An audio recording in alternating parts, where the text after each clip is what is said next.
it will technically have the zoning designation of RVP. That fact has the surrounding community beside themselves. Ethan, NIMBYism is alive and well. Joe Callantine has both the desire and the vision to live tiny in community. He already has built and lives in his own tiny house. He owns the land for the tiny community, and now he is working through the legal and regulatory steps to make his dream a reality. Joe is incredibly patient and kind and just great at describing how this whole process works. So as more and more people build tinies, there's more demand for finding places to park, and also more people who want to live legally and don't want to question whether they are allowed to live in their tiny house or not. And so Joe is just another guy who is pursuing that and doing it in a way that is going to bring other tiny dwellers along with him. I hope you stick around. I'd like to tell you about the sponsor of today's episode, Precision Temp. Precision Temp is making one problem to solve two issues that I know everyone deals with in a tiny house: running out of hot water and heating your tiny house or schoolie. Precision Temp has made the amazing Twin Temp Junior propane tankless water heater, which provides unlimited hot water for your tiny house and hydronic heating. This means you get warm, heated floors so there are no cold spots.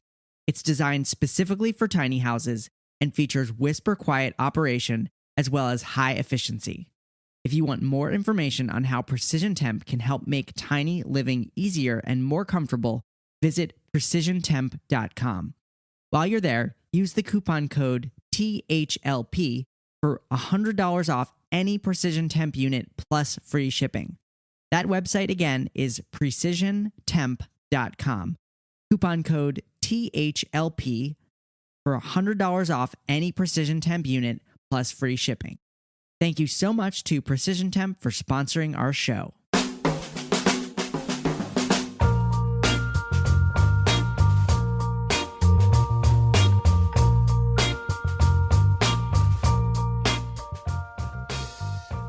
All right, I am here with Joe Callantine.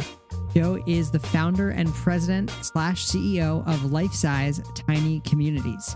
He is currently an electrician in Colorado Springs, Colorado, a tiny home enthusiast, and a DIY tiny homeowner. In 2018, he realized there is a big problem with tiny homes being allowed for full-time living because of the regulatory gray area they fall in with cities and counties. Thus, he began his journey to bring community-style tiny home living into the mainstream. The housing market desperately needs more attainable options. Joe Callantine, welcome to the show. Thank you for having me, Ethan. Yeah, you're very welcome. Thanks for being here. I was hoping we could just start with you. Can you tell us kind of your tiny story, how you found out about tiny houses, and what led you to want to become a DIY tiny house dweller? Such a loaded question early on here. Okay. Let me. I didn't start. realize it was a loaded question. Uh-oh. No, it's totally fine. I have to preface a little bit with what really kind of got me into just sustainable living in general. Yeah.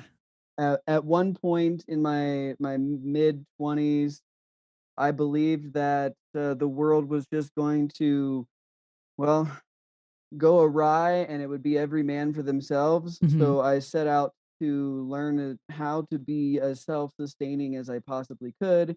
So it set me down the path of renewable energy. I actually hold a degree in photovoltaic design, Okay. which photovoltaic is just the fancy word for solar. So I know a lot about solar and storage capacity with batteries. And it also had me question, well, what happens if my solar breaks? Mm. And who fixes that? So that obviously set me off onto the path of becoming an electrician, because electricians are the people who work on solar panels and the inverters and the wiring and the things like that to connect to your home or business. Okay. And between the two of them, I figured it was a great marriage between being an electrician and having the hands-on technical skills, as well as the knowledge of the college degree and how to design solar systems and how they work within the house. Yeah. And throughout all of that process, I learned a whole lot about backyard homesteading and regenerative agriculture, and really just try to be as self-sustaining as I possibly Mm-hmm. could. Mm-hmm. And then when I relocated from Seattle, Washington to Denver, Colorado in 2017, I stumbled across the tiny home movement. And to me, it was that third pillar in my self-sustainability, because it's a lot easier to power a smaller home, a tiny home, if you will, with solar than it is to have a larger, more traditional style home. Sure. And to me, it was the last piece of the equation, if you will. So I started digging into tiny homes and what the issues are, what people are saying, and then the movement as a whole. And meeting Jay Schaefer throughout this whole process was actually kind of cool. He's the grandfather of the tiny home movement. So it's like, how do we incorporate all these cool things? Mm-hmm.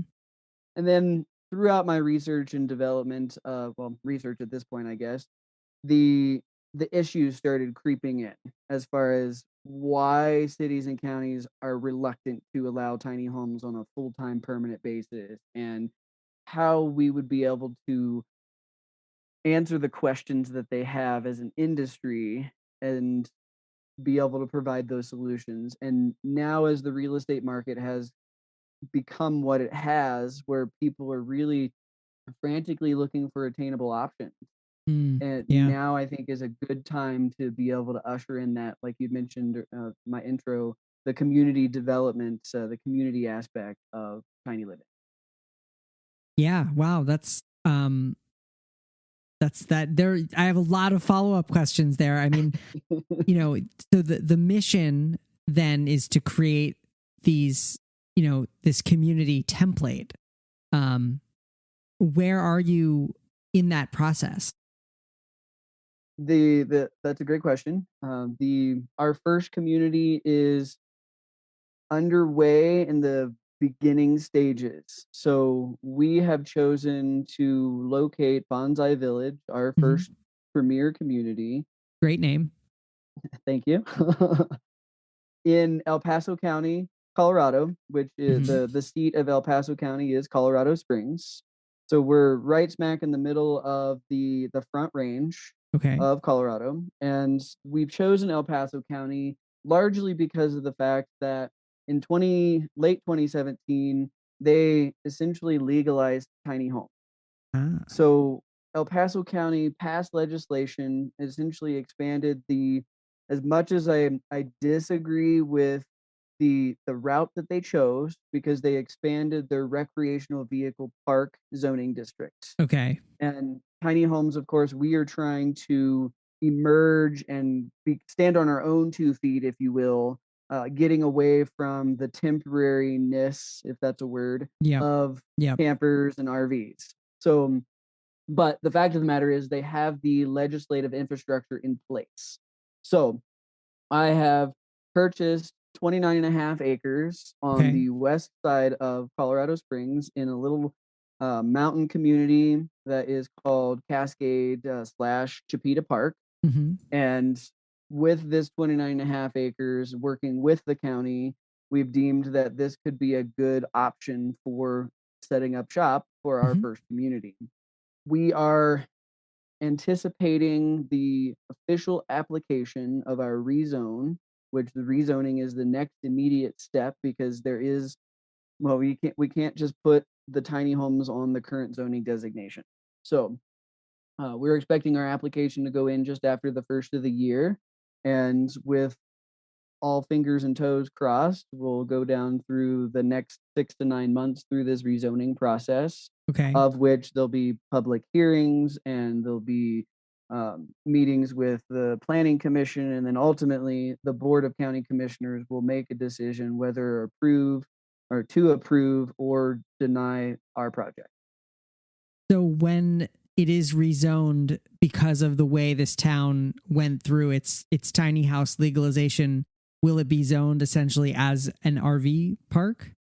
Yes, it will technically have the zoning designation of RVP, Hmm. and this that fact in and of itself has the neighbors, the surrounding community, Uh-huh. kind of beside themselves. Oh boy. Ethan, NIMBYism is alive and well Oh in yes. our little community here, Oh and yes. it's across the country because a lot of people don't understand who we are as tiny home people, Yep. and they make the assumption that it'll be a blight on the surrounding community, and it's largely because of the fact that they have a lot of misinformation. Right. And what I have been trying to do as a public outreach and as the quote unquote face of life size tiny communities is to help regain control of the narrative and to paint the better picture of who we are as tiny home people and why we are choosing this lifestyle, because that's what it comes down to is Yeah. the fact that it is a lifestyle. And yes, a lot of us choose tiny for the financial reasons because, well, I spent about $74,000 building my tiny home, Hmm. and that is a far, far cry from the median price point of a single family home here in Colorado, which is a half a million dollars. $500,000 is what you're probably going to be paying if you're buying a home in the state of Colorado. Wow. That's yeah. I mean, and that's unfortunately happening in a lot of places around the country. And I'm curious. I want to back up a little bit and just ask you kind of the follow up is like, what are some of the common misconceptions that you're hearing from the community around your tiny home community? The biggest thing is the the stigma that surrounds existing RV parks or campgrounds, Hmm. which have a lot of full-time residents, and also in tandem, the stigma that surrounds traditional mobile home parks. Yeah. I don't I don't wanna speak ill of any of that because it certainly serves a purpose, and there are needs that are being met by those parks, the Yeah. mobile home, the Yeah. campgrounds, and I get that. And this is where it becomes personal for me, Ethan. Hmm.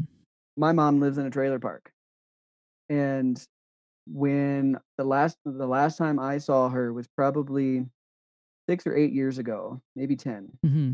and I stepped foot in her trailer, and it broke my heart because it's falling apart, it's dilapidated, Hmm. and unfortunately, my mom is not doing well health-wise, and she doesn't have the capacity or the resources to be able to repair the things that need to be repaired, and that's why we get the stigma, because there's a lot of that, and it is unfortunate, and I would love to be able to go and help my mom, but Yeah. she's not one that's willing to take the help, and I guess it's a pride thing at that point, but Yeah. Yeah. it's just there's a significant amount of that, and that is what a lot of people are afraid of, that when we get that RVP zoning designation, that there's gonna be a bunch of 1982 Shasta campers that are just gonna be hanging out in the space, and you'll Yeah. have the Ford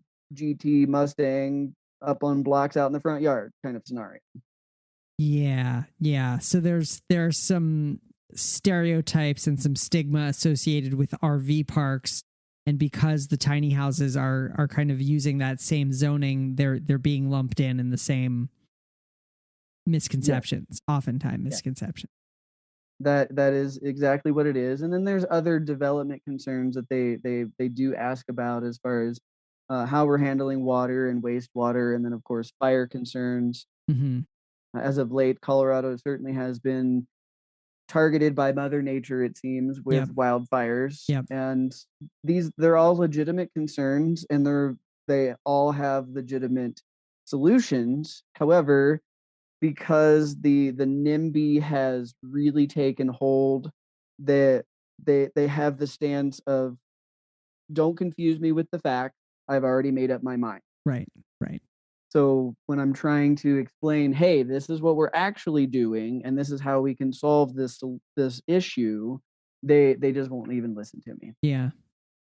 That sounds hard. And unfortunately, sometimes sometimes government is needed to force that change because, nobody, it sounds like that there are certain people opposing this that just think that you're going to kind of, for lack of a better term, trash up the town and kind of make things worse for those who have a lot.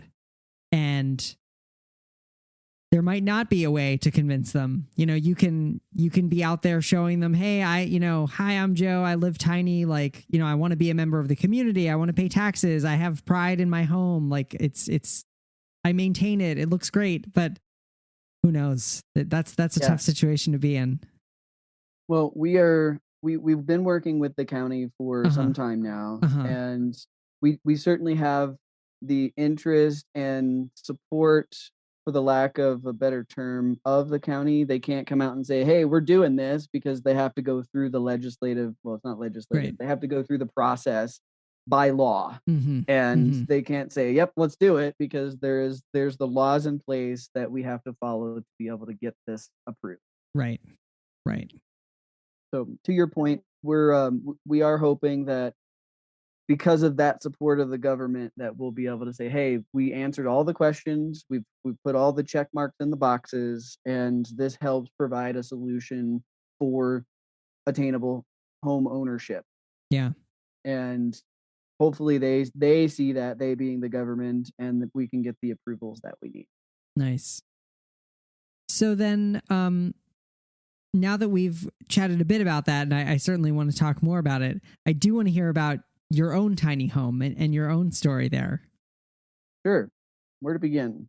So it was, I want to say, spring of 2018, after I was really kind of putting in a lot of time and effort into, and energy into, the whole, well, what's really the problem? What's really going on with tiny homes, and why can't we just buy them or build them and live in them? Mm-hmm. And I had at one point partnered up with a local tiny home builder, and was working with them because they were talking about community development. Looking back now, and everything that I have gone through with the community development side of things, there is no way that they would have been able to focus on building the tiny home building, like construction part of the business, as well as doing the community development stuff. Because I look at it, a house divided doesn't stand, right? Mm-hmm. And if you're trying to do two different business models at the same time, it's a little bit of a challenge. Yeah, it's so much. It really is a lot. So throughout that process, I originally was going to be helping them with the construction side of things. As an electrician, of course, I'm very familiar with the construction process Yeah. and how all that goes together. And then the question was asked, is like, well, what does the company need to be able to get really moving in the construction side of things? And they're like, Mm-hmm. well, we need a model. So my thought was like, okay, I will personally finance the construction of the first home, the model home. And then they would be able to use it for a model, and ultimately I would take ownership of it and live in it. Mm-hmm. Things didn't go according to plan, and part of the way through my shell building process, there was some issues, and I took leave. I left the organization and brought my home with me, then Mm-hmm. ultimately turned it into a DIY scenario. So it's like, okay, I have this giant, I mean, by giant, I mean, it's technically bigger than the average tiny home. I am, since we're talking about that, I'll give you the Yeah. specs. Yeah. Please Uh, do. yeah, her name is Meraki. Mm-hmm. Meraki is Greek for to put a little of oneself into what you do. Hmm. There is no English translation, so Meraki is Meraki, and I think it's a little under exaggerated because I put a lot of who I am into this home. Yeah. Yeah. So I moved it to a different location, and I finished building. Oh, the specs. Sorry, it is 37 feet long, Okay. 8.5 feet wide, and then 13.6 tall, so Mm-hmm. it's pretty standard. My square footage is approximately 320 overall. Mm-hmm. However, my livable square footage is about 289 because I have a garage. Not a Okay. lot of tiny homes have garages, but I do. I can't put my car in it, but like my tools, my snowboard gear, all that kind of stuff fits in there very nicely, and it's outside of my actual living space, which is great. Yeah, that is nice. So moved it to the next place in up in Lakewood, Colorado, which is just west of Denver, Mm-hmm. and spent a couple years essentially just getting it all together. And knowing what I know now, I probably should have used a professional builder. But I've learned a lot of fantastic things, and when I sit like, I'm in my office right now, which is above my bathroom, that's why I'm so close to the ceiling. Mm-hmm. Mm-hmm. I did learn a lot, and if I do ever build another one, it will be much better and it'll take a less time, for sure. Yes. Yes. Do you plan to build another one? Maybe. Maybe. Yeah. If you woulda asked me a year ago, the answer would have been definite no. Yeah. Yeah. But now that I moved when we closed on the property for Bonsai Village, it was, September this past September, Uh-huh. and I've been living in it since. Mm-hmm. I have There's been things that I've had to change. So, I had to pull out the original toilet because it wasn't as functional as I thought it was going to be. I had to pull out the original vanity in the bathroom because it was one of those little the teeny skinny ones, that's hanging up on the wall. Yep. And I had a mirror with shelves and things like that. And the very first day I was brushing my teeth and getting ready for bed, and I leaned down to spit into the sink and I hit my head on the shelf. Oh no. Okay. So I had to change out the vanity. But as I go through and I'm living in it and I'm feeling the tweaks and adjustments, and I'm like, well, if I do another tiny home, I know I can do this differently and that differently to make it flow a little bit better and make Yeah. it functional. So yeah, it might be in the future. Yeah. Well, maybe the first one that you built will become a home available for rent in the village. Or actually, I should ask, is the community, is the idea that there will be tiny houses built there that people can rent, or is it a bring your own tiny home situation? We really like the idea of a BYOH, bring your own home, just because the fact that I've got a laundry list of people that I know of that are just like me that already have a tiny home. We just need Yeah. a legal place to put it. And I've had friends relocate halfway across the state because the fact that they wanted a legal place to park their tiny home. So Mm-hmm. they left one side to move to a place that actually has legal parking, just so Yeah. that way they can Yeah. actually live in their home. It's a big hurdle. I mean, it's probably the one, other than the financing, it's probably the biggest thing that's stopping more people from living tiny. Yes, I agree 100%. Whenever I'm having conversations to the lay folk, the Mm-hmm. people who are not in the tiny home industry, that there's three main problems with tiny homes. Number one, where do we put them? Number two, how do we pay for them? And number three, how do we insure them? Yeah. And I listened to your podcast with Janet and discussing the ASTM initiative, Yep. which myself individually, as well as Life Size Tiny Communities as a company, is in full support of Mm-hmm. the ASTM initiative, because once we have a standard in place, then we know how all tiny homes across the country and across the globe really need to be built. Right. When you know that, then insurance companies are like, well, we can insure this because we know how it is put together. Yeah. And then once you have insurance, then the financial institutions are going to be like, well, our money is being protected because of the insurance company. So yeah, we can lend on that. And then if only we had a company that was working on places to be able to put these things. Right. Right. Let's face it, most tiny house dwellers want their homes to be small but not uncomfortable. That means reliable, unlimited hot water. Precision Temp's propane-fired hot water heaters reliably provide unlimited hot water, and they're specifically designed with tiny homes in mind. In fact, the NSP 550 model was installed in my own tiny home, and the reason I chose it was because it did not require a large hole in the side of my home like other RV hot water heaters. Instead, it mounts discreetly through the floor of the tiny house and works quietly and reliably. Right now, Precision Temp is offering $100 off any unit plus free shipping when you use the coupon code THLP at checkout. So head over to precisiontemp.com and use the coupon code THLP at checkout for $100 off plus free shipping. Thank you so much to Precision Temp for sponsoring our show. And there are a few other, developers here and there that you hear of, putting together tiny house communities in different models. Sometimes they build tiny houses, sometimes it's bring your own home. What do you think makes tiny communities unique, or what do you envision for tiny life-size tiny communities that you don't see other developers doing?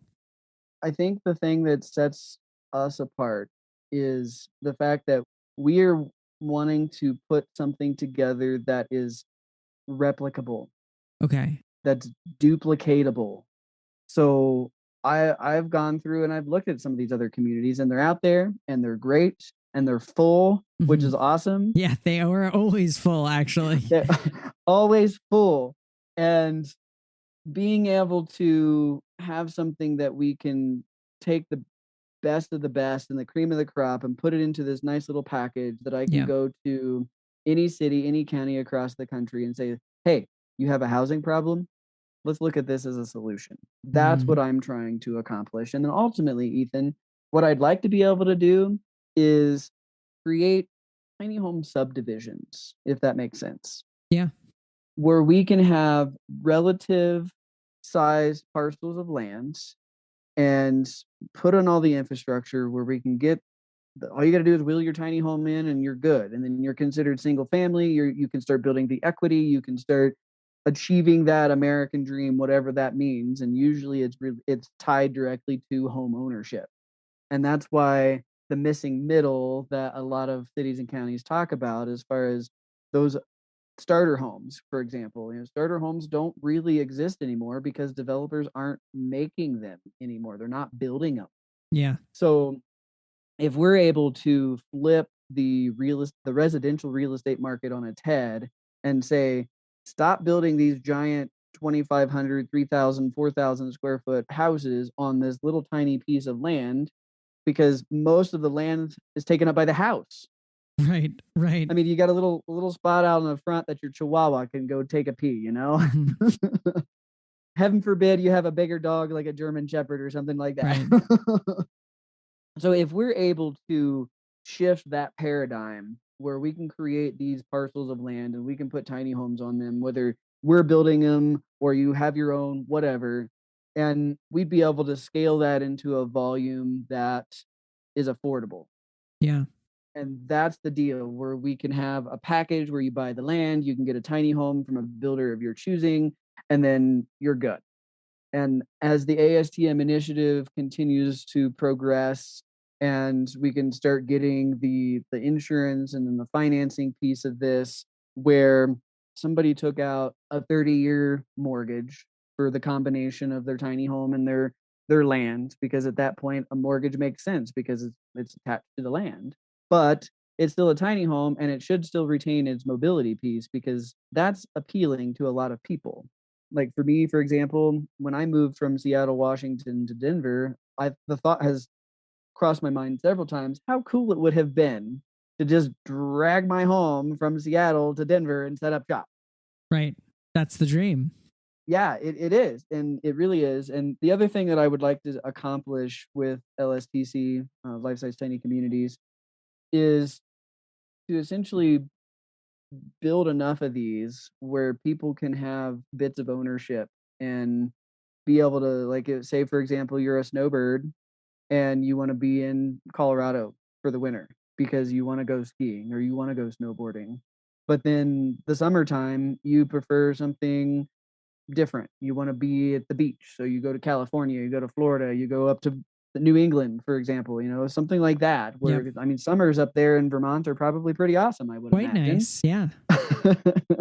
So that's just my brain thinking of how I can help contribute Hmm. to the tiny home movement. Hmm. And right now, the need is quickly surpassing the resistance from cities and counties, Yeah. which is, as you mentioned earlier, is the biggest hurdle.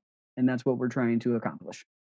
So what's in terms of Bonsai Village, what's like, I guess you've been hearing this resistance, you've been working with the town. Where exactly are you in the process? Is there like a vote coming up? Is there a hearing or something? Like what's next? Not the voting and hearings will be coming up. We're anticipating probably in the next 6 to 9 months is what we're Hmm. quoted, if you will. The next immediate step will be our official application, which we are anticipating just after the first of the year. Hmm. And once that really is the application in and of itself has been the last probably 4 months worth of heavy engineering work. I've had multiple different surveyors out here on the property and back and forth with my engineering team, back and forth with my own internal team, our PR folk, and it's a lot of stuff Yeah. to really kind of zero in on the laundry list. I mean, we're talking, I think it's close to 20 different types of documents that the county wants us to Yeah. present, up to and including a basic site plan of what we think this is going to look like when it's constructed. And of course, that's 2D at this point. Yeah. Eventually it'll become a 3D render, but we've had to gather all these documents and produce things and put stuff in AutoCAD and all of that, so that way we can say, okay, here's our official submission, El Paso County. What do you think? And then from there, there's going to be some additional back and forth from the comments and questions and things from the actual county officials, or the county engineer, the wastewater, water folks, fire departments. Everybody's going to basically weigh in on what we think we want to do here. And throughout this process, there's also going to be public comment. The public, of course, will be able to express their concerns, raise their Hmm. questions, and ultimately, should they decide, there's the potential of lawsuits coming in saying we don't want this, and we're suing to basically shut the project down. I hope it doesn't come to that, but it is a very real possibility if Wow. the NIMBYs are really adamant about not wanting this in their, I guess it would be in their front yard in this case, but Yeah. yeah, that's the next immediate step. Wow. Wow. So it's still a long road ahead potentially. Yes, Yeah. 6 to 9 months is what they're anticipating if everything goes smoothly. And we will ultimately go to the planning commission. So planning commission is the group of folks that basically decide, okay, how do we want the county to look in the next 20 years? Hmm. And we make our case. They hear our side, they hear the other side of the surrounding community, and then they would make a recommendation to the board of county commissioners. Okay. So once they make their recommendation to the Board of County Commissioners, we do that all over again. We have another hearing where we're actually talking to the board, and the Board of County Commissioners here's our side, here's the other side, and then they make a decision to approve or deny the rezone. Hmm. If they approve it, then everything is great, and we move forward with construction. Yeah. All right. Well, and then in terms of the community itself, what will be the model that you see working in terms of like, will people rent their spot? Will they buy in like a co-op? Like what's the membership model there? Ooh, talk about another loaded question. Or maybe you don't know yet. Oh no, Yeah. we've definitely decided, but Okay. Okay. uh, I spent months on this question alone, Ethan, trying to determine what is going to be the best course of action for this first community. Mm-hmm. I looked at co-op. I've looked at just straight sales. I've certainly looked at the leasing aspect, which by the way is the the direction that we are going. Mm-hmm. And the reason why we're doing the lease is because it's the least convoluted, the easier to manage and to employ in the real world. Absolutely. And on that side, as far as like investors are concerned, it's easy for them to put their money in, which is what we need them to do, because they know, well, it's going to be X number of tiny homes and it's going to be X number of dollars every month for however many years, and it's easy for them to commit.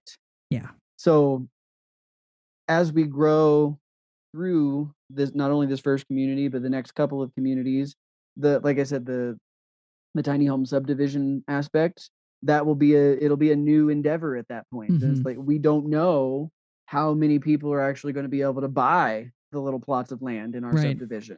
Right. So it's a big question.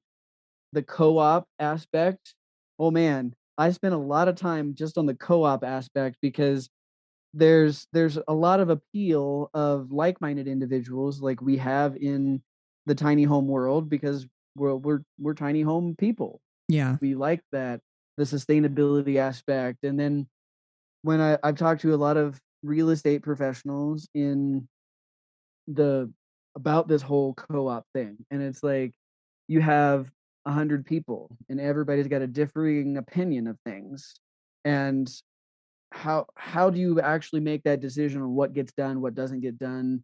And this is why Greek democracy, way back in the day, Socrates and all that, Greek democracy, like pure democracy, Yeah. failed because things weren't getting done. I mean, everybody had a different opinion, everybody had to do thing, and that's why I love our country, the good old United States of America, because we are a democratic republic.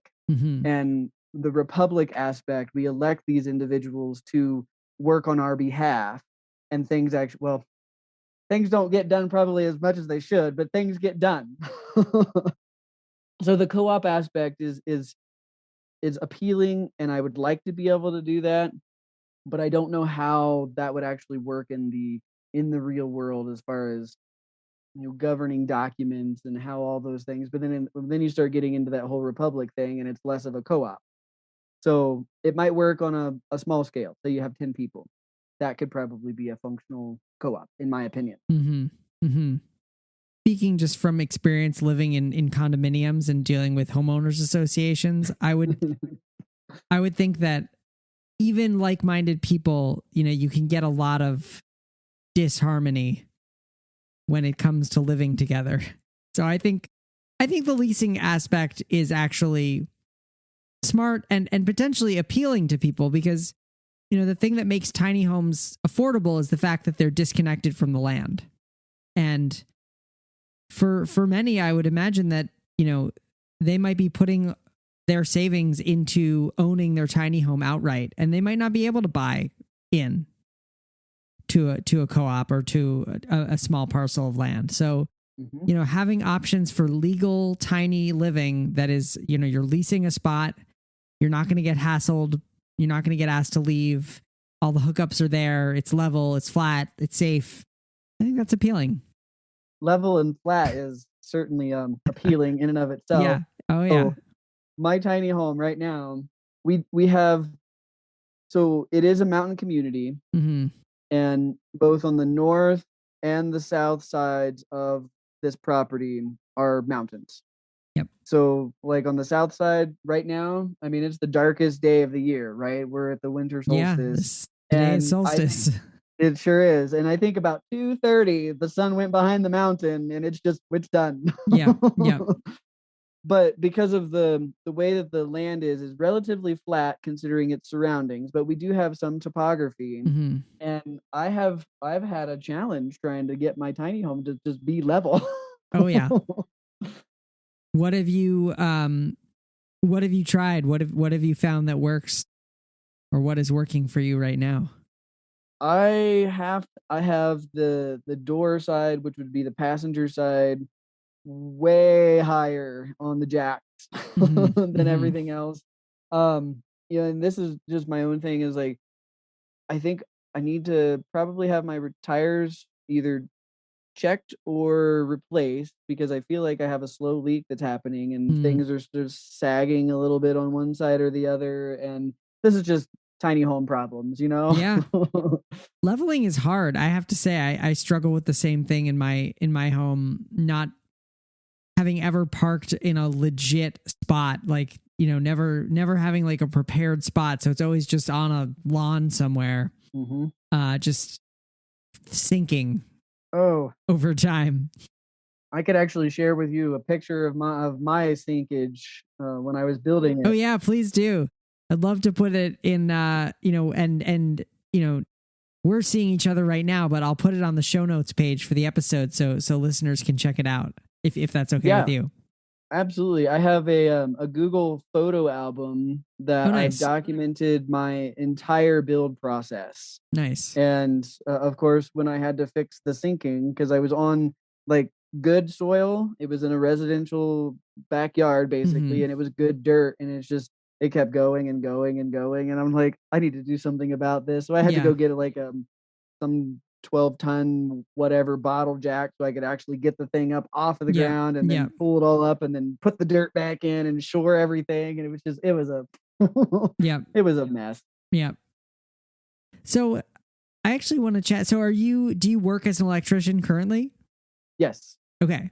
I work full time, so 40 hours a week, and right now we're doing a multi-family apartment building downtown Colorado Springs. Okay. And it's probably not attainable housing, but it certainly is more housing that we definitely need. But the rental market here, as well as throughout Colorado, is insane, Yeah. and that's why people are building multifamily apartments, because they know they can get a premium for it, because, well, we don't have enough housing. Right. Right. I suppose it's better than single family stuff. Yeah.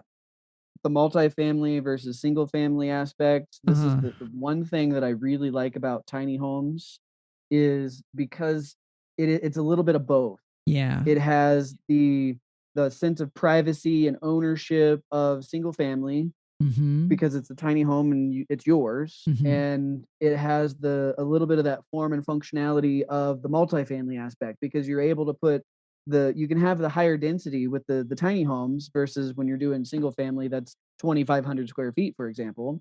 So it's a little bit of the best of both worlds, in my opinion, Yeah. and that's what we're trying to achieve, that in terms of the community development aspect. Certainly. Certainly. So have you gotten to where? So when you built your tiny house, you were already an electrician, right? Yes. Okay. Yep, I've been an electrician. It'll be 10 years All next right. year. All right. Congratulations. Thank you. um, Curious if you can talk a little bit about how you wired your tiny house, like how many amps is the house wired for? Did you do solar? When you built it, just talk about, as an electrician building your own tiny house, what kind of calculations did you do, and how did it all come out? Sure, that's a great question, actually. Originally, I did what's called the standard calculation based out of the National Electric Code, Okay. and the standard calculation basically gives me a platform on how I calculate how big of a wire I need to feed my tiny home. And when I did the calculation, I came out to 87.5 amps, Hmm. and that's certainly unorthodox in the tiny home world, and that's largely due to the fact that I do not have any gas. I don't have any propane. I Hmm. My hot water is electric. It's all electric, because, well, I'm an electrician. So I sized my main panel for 100 amps, Damn. because they don't have an 87.5 amp panel. So Okay. I've got a 100 amp panel, and I have two panels actually. I have my main, and I also have a sub. My sub panel, I put all my critical loads like the mini split, the refrigerator, some plugs, and lights. Hmm. So the intention behind that was, when I do actually get someplace that I'm more permanent, where I can actually put solar, and I have space in my electrical closet where I could put a stack of batteries to and an inverter to be able to pull in the solar and do everything, the interconnect. Side note on that, I actually have, oh, I told you about this, my degree in photovoltaic design. Uh-huh. So I made this preparation for the intention of having solar because I still want to be self-sustainable and I want to be able to, help save the planet, Mhm. really. Mhm. So as far as I sized everything based off of that calculation. And as it turns out, in El Paso County, tiny homes are only allowed to be cordon plug connected. So I can't hardwire my tiny home into an electrical supply.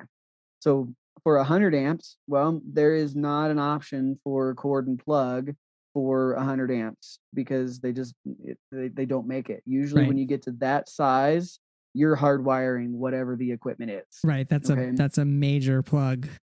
Yeah, major plug. So they don't do it. Yeah. So I'm like, okay, well, let's see how this goes. So I went and I replaced my 100 amp main breaker with a 50 amp Mhm. traditional deal, and I installed the cord and plug setup. So I've got the deal on the side of the house that I put the thing in that Yep. screws on, and then I've got the other end connected to a traditional style RV 50 amp plug. And in my reluctance, I said, "Okay, I really gotta make sure I'm watching all of this." And I went and got one of a power monitor, and I pulled open the panel, and I put the little things on all the circuits and on the Yep. main and all this stuff, and I'm sitting here for, like, the first couple of weeks, I'm watching it, I'm watching it, I'm watching it. And as it turns out, I can do everything in my home on the 50 amps, and I have yet to exceed even 75% Mhm. of the capacity on my 50 amp service. And I've had the washing machine running, the dryer running, I've had the dishwasher running, I've been watching TV, I've got the computer on, and I've watched it on the power monitor, and it's Yeah. like not even batting an eye. And a friend of mine, she told me, she's after I explained all this to her, she's like, "Joe, I knew you oversized your entire everything in your tiny house." And I said, "Well, you live and learn." Yeah. Better to oversize it than undersize it, of course. 100%, 100%. And as far as, like, sizing goes, I did 20 amp circuit breakers Uh-huh. and 12 gauge wire on everything. Uh-huh. So I have plenty of capacity as far as that concerned. The only piece of equipment that I didn't put a 20 amp breaker on is my mini split, and that's just because of the fact that the manufacturer says max fuse is 15 amps. So they only want the capacity of 15 amps running to the mini split, so that's what I put at Okay. 15 amps. Right. So it would trip the fuse if it drew more than 15. Yeah. Got it. Has it been difficult to find parking spots with enough power? Well, luckily for me, I went after I left the organization when I started building this. Mhm. I had there was in a backyard of a couple of friends, and then I moved to a different backyard of another friend. And I haven't the only power that I really needed was just generator power to build it. Mhm. And then from there, we closed on this property and I moved it directly here. Okay, so you're So on the property now yourself. yes, I am on the property now myself. The main house that is existing essentially is vacant. I just got it warm enough so that way stuff doesn't freeze. And it's a full 200 amp service in the main house, Yeah. and I'm only taking 50 amps of that. Actually, I took the breaker from their hot tub because I was like, I'd rather have my tiny house than the hot tub. Yeah. Yeah. I'm starting to regret that now. Maybe I should power up the hot tub. So are you technically legal there in with one house on this property? So that is a good question. And I do technically, I have a project open with the county, and I have been working with El Paso County Public Health as well as Regional Building Department, the Pikes Peak Regional Building Department, and the zoning and planning folk. I have a few more documents that I've got to put together. I'm waiting for public health and the state water department because I have to submit documents to zoning and planning saying that the current septic system and the current well has the capacity to serve my tiny home. Mm-hmm. And then I have to give him a little couple sentence explanation on how I'm skirting my tiny home. Once I submit those last 3 documents, then yes, I will be 100% legit with El Paso County. Fantastic. Yeah. Skirting is definitely a thing because we're in a mountain community. It's a little windy up here. It's a little chilly sometimes at night. And I've had a couple of drain lines freeze over the last couple, I'd say within the last 2 weeks. And I started putting the rough skirting up with just some OSB and put some foam board on the back of it so that way it kind of help blocking the wind. Mm-hmm. And we got to make sure people are skirting their tiny homes. Yeah. So how are you skirting your tiny home? So right now I just have, they've got OSB, which by the way, OSB is usually cheap wood, a couple $3 a panel, and it's almost $10 a panel right now. So it's definitely a pricey endeavor just to be able to put skirting on my home. But essentially, I'm just boxing in underneath my trailer because I did a trailer made custom trailer, and they've got the nice flanges that come out where the walls come down. So I've got lots of space underneath. So I'm just boxing in right now and securing the wood to itself basically as I'm building the box. And I'm putting some nice 1-inch foam. I guess Mm-hmm. I say nice, but essentially 1-inch foam on the back side of that underneath the trailer. So that way Yep. there's a little bit of an R value there. Yep. And then once I get it all boxed in, I'm probably going to do some type of corrugated metal that maybe probably black to be able to match the trailer. Just so that way there is a little bit of weather resistance to that. So when the snow melts, it's going up against the metal as opposed to being on the wood because OSB will soak up moisture like nobody's business. And I'm just trying to do it cheaply and quickly because ultimately this is not where my home is going to sit. Once Bonsai Village is done, then I'm going to be moving on that nice level concrete pad. And then I'll put a more permanent type of skirting. Yeah. Yeah. Awesome. Well, is there anything that I haven't asked you about that you were hoping to kind of talk about and let the listeners of the Tiny House Lifestyle podcast know about? No, I think you've pretty much covered a lot. Talking about Bonsai Village is certainly important. Life-size tiny communities. We're committed to the tiny home industry. Mm-hmm. I like to refer to it as an industry more than a movement these days because we're working to legitimize us as an industry across the globe, really. Yeah. And I like to believe that because I am a tiny home owner, I can connect, I can relate to, and I can work with the tiny home industry as a whole. And then of course, as my business partner once told me the other day, he says, "Joe, you're the face of this company." And good, bad, or indifferent, I like to be able to be that interface between tiny home people and then the public at large. Yeah. So we can help dispel that misinformation. We can help paint the picture of the lifestyle that we're choosing. And for whatever reason that people are choosing this lifestyle, we should at the very least have it as an option. All right. Well, Joe Callantine, thank you so much for being a guest on the show today. It was really wonderful to finally connect and hear all about Life Size. Yeah. Again, Ethan, I appreciate you having me on. And if anybody's got any questions, or they can always check us out online, lifesizetinycommunities.com. Communities is plural. Or you can reach me directly via our website or just simply joe@lifesizetinycommunities.com. Awesome. Yeah, and I'll put links to everything and some photos on the show notes page for this episode. Sure, that sounds great. Thank you so much to Joe Callantine for being a guest on the show today.